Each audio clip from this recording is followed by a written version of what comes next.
বন্ধুজন, কি অবস্থা সবার? আমাদের বাহন, নতুন বাহন।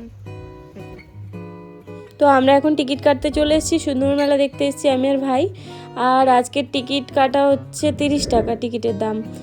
এই দেখো টিকিট কাটতে পারেনি, পুরো উপরে বসে দেখছে, কি ভালো না, 30 টাকা বেঁচে গেল। তো যাই হোক, আমরা এখন যাচ্ছি মেলার গেটের দিকে। আর অন্য দিন আসলে টিকিট কাটতে হতো না, আজকে অনেক নায়ক নায়িকা এসছে নাকি শুনেছি, তো তাই জন্য 30 টাকা করে টিকিট নিচ্ছে।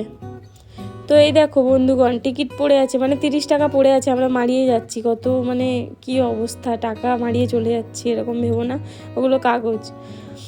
তো যাই হোক, আমরা চলে এসেছি মেলার মধ্যে। আর লোক দেখো, দূর থেকে আমি একটু দেখানোর চেষ্টা করছিলাম, মানে অনুষ্ঠানটা হচ্ছে, কে যে এসছে তা তো বুঝতে পারছি না, লোক দেখো মানে ভগবানই জানে কি দেখছে। আর এখানে না গানের রীতিমতো শ্রাদ্ধ হচ্ছে, মানে লোক নায়িকাদের দেখবে ঠিক আছে, কিন্তু এই যে ভালো ভালো গানগুলোর পিন্ডি চটকানো হচ্ছে, মানে না আছে তাল না আছে সুর, মানে মানুষ হা করে তবু দেখছে। আমি জানি না মানে কি, বুঝতেও পারছি না এখানে কি চলছে, এত পরিমাণ লোক হয়েছে, সারা বাসন্তীর লোক মনে হয় আজকে এখানে চলে এসছে। তো যাই হোক, সবাই দেখছে, এনজয় করছে। তো আমার অতটাও ভালো লাগছিল না, কারণ এত দূর থেকে ওইটুকু দেখাচ্ছে, মানে যে স্টেজে আছে আমি তাকে দেখতেই পাচ্ছিলাম না যে কে সে। আর প্রথমত আমি সিরিয়াল দেখি না, তার জন্য আরও বুঝতে পারছিলাম না যে কারা এসছে। তো এই দেখো, ওদিকে লাইটিং হচ্ছে, এদিকেও লাইটিং হচ্ছে, ওদিকে স্টেজে আর এদিকে মানুষের মাথায় টুনি বাল্ব জ্বলছে। তো আমি একটা ছোট্ট ভিডিও শর্ট নিয়ে নিলাম, যে বেশ মজার দেখাচ্ছিল ব্যাপারটা। তো আমরা এবার ঘুরে নেব একটু। আর এই দেখো কত সুন্দর সব মাথার ওই হেয়ার ব্যান্ডগুলো আছে। তো মেলায় আগে গেলে খুব ইচ্ছে করতো, কিন্তু এখন ভালো লাগে না। তো এই যে বুড়ির চুল, অনেক অনেক খাবারের দোকান আছে এখানে। তো সব রকম খাবার আছে, যাই বলো, ঠান্ডার সময় ঠান্ডা গরম। আর এই দেখো 2 রকম জিলিপি আছে, একরকম এটা হচ্ছে রসে দেওয়া হয়নি, ওটা রসে দেওয়া হয়ে গেছে। আর আমি ভাইকে বলছিলাম চল খাই, ভাই বলছে না না, আমরা তো বাড়ি থেকে খেয়ে এসেছি।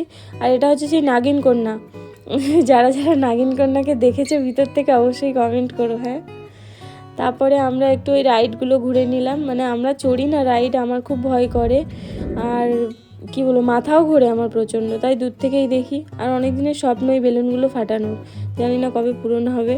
আর এই যে নাগরদোল্লা দেখো, দূর থেকে দেখে মনে হচ্ছে আমার নিজের মাথাটাই ঘোরাচ্ছে। তো কারা ভালোবাসো বলো তো নাগরদোল্লা চড়তে? আর এই দেখো বাচ্চাদের এইগুলো আমার খুব ইচ্ছে করে, কখনো মনে হয় যে চড়ি। আর বনবন করে ঘুরছে ওই যে বাচ্চাদের যে ছোটা ভীমের ওইগুলো। আর এইগুলো দেখো, বাবারে বাবা, আমি দূর থেকে দেখেই মনে হচ্ছিল আমার মাথা ঘোরাবে। বাচ্চারা লাফালাফি করছে, অনেক বাচ্চাদের রাইড আছে। তো আমরা তারপর চলে গেলাম ভাইয়ের জন্য একটা ফোনের কভার কিনতে। তো ফোনের কভার হলো না, মানে পছন্দ হচ্ছিল না। তো যাই হোক, ওই কভারটা আছে আমাদের কাছে, ওর জন্য আমরা বললাম যে দাদা লাগবে না বলে, আমি কানের দুলের দোকানে চলে গেলাম। তারপরে দেখো কত কানের দুল থেকে শুরু করে সমস্ত রকম জিনিস আছে। আর আমার তো যতই কানের দুল থাকুক, আমার নিজের দোকানে এত কানের দুল আছে, আমার তবু পছন্দ হয় না। মেলায় আমার যা দেখি তাই ভালো লাগে। ক্লিপগুলোও কিন্তু এই সেম ডিজাইন আমার দোকানে আছে, আমার তাও এখানে ভালো লাগছিলো। মানে কার কার এরকম হয় বলো তো? আর এই দেখো পুতুলগুলো কত সুন্দর, মানে দেখলেই মনে হয় নিয়ে নিই, কিন্তু অনেক দাম এখানে জিনিসপত্রের। আর এই যে অনেক সোনা দানা অনেক কিছু, আর হরেক মাল 30 টাকা। তো কী নেবে, যা নেবে 30। তো আমি বলছিলাম কিছু কিনে দে, তা বলছিল তো লজ্জা আছে, এখানে 10 টাকার মাল 30 টাকা বিক্রি হচ্ছে। আমি দেখলাম যে তাই, এগুলো আমার দোকানে 10 টাকা বেচি আমি, এখানে 30 টাকা দাম। তো যাই হোক, আমি নিইনি কিছু ওখান থেকে, ঠাকুরের দোকানে চলে গেলাম।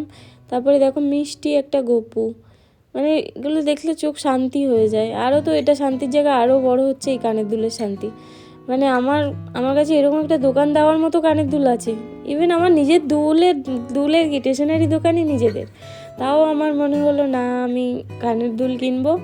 তো আমি খুব জেদ করছিলাম, তো ভাই বললো চল নে, কী নিবি তুই নে। তো আমি এই দুলটা নিয়েছিলাম, আরও কয়েকটা কিনেছি। তো এই দুলটা বেশি ভালো লাগছিল আমার, এটা পছন্দ হয়েছে, এটাও নিয়েছি। আর ভাই বলছিল আর কটা নিবি, তো আবার একটা যখন পছন্দ হয়েছে, আমার তখন লজ্জা লাগছিলো, বলছিল তুই একটু তাকা দেখি আমার দিকে। মানে সত্যি বলতে অনেক আছে, তবুও কানের দুলের প্রতি আলাদাই ভালোবাসা, সামনে পেলে দেখলে নিতে ইচ্ছা করে। আর এখানে না প্রচুর চুড়ির কালেকশান এসেছিলো এই দোকানটায়, নানান রকম চুড়ি, মানে খুব সুন্দর সুন্দর চুড়ি ছিল।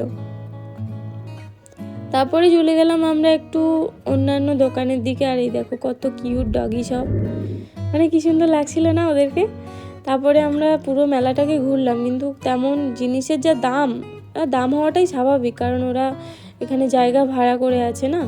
তারপরে খাবারের দিকটা একটু গেলাম, এই যে গুজিয়া, ওদিকে আছে কি ওটা বিটকবির হালুয়া ছিল, তো দেখতে এত অদ্ভুত লাগছে, জানি না খেতে কেমন হবে। তারপরে এদিকে আছে মোরব্বা। আর তারপরে আরও দোকান ঘুরলাম কয়েকটা। এই যে জিলিপি ভাজছে গরম গরম, তা আবার খুব টেস্টি হবে এগুলো জানি, কিন্তু আমার অতটাও পছন্দ নয়। তো গরম গরম বাদামও ভাজা হচ্ছিল, সব মানে ফ্রেশ, যা নেবে ফ্রেশ। তো অনেক রাতে এসেছি, তাড়াতাড়ি বেরিয়েও যেতে হবে কারণ অনেক দেরি হয়ে গেছে। আজকে ভিডিওটা এই পর্যন্ত, আসছে পরের ব্লগ, টাটা।